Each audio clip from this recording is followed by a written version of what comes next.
Mellem de bølgende danske marker og frodige grønne skove ligger de smukkeste lysningsområder, som har brug for sund og bæredygtig naturpleje.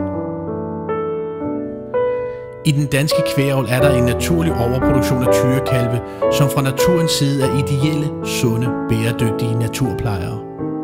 Ved at sætte tyrekalvene ud i lysningsområderne, producerer vi ikke blot bedre og sundere kød, men vi skaber dyrevelfærd, naturpleje og god samvittighed.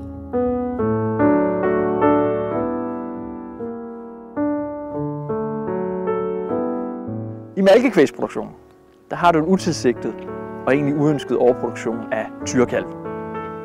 De her tyrekalve bliver oftest ikke udnyttet, fordi det simpelthen ikke kan betale sig at fede dem op og slagte dem i den intensive landbrugsproduktion. I naturkalv, der tager vi de her tyrekalve ud af malkekvægsbesætningerne og sætter dem ud på de mange små naturarealer. Lysningerne, de beskyttede enge, moser og overdrev, og får dem til at græsse dem og lave naturpleje, så de forbedres og biodiversiteten forøges.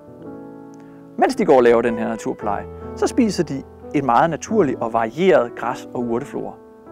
Det giver deres kød en meget dybere farve og en helt særlig nuanceret smag. Dansk Naturkalv, leveret med god samvittighed.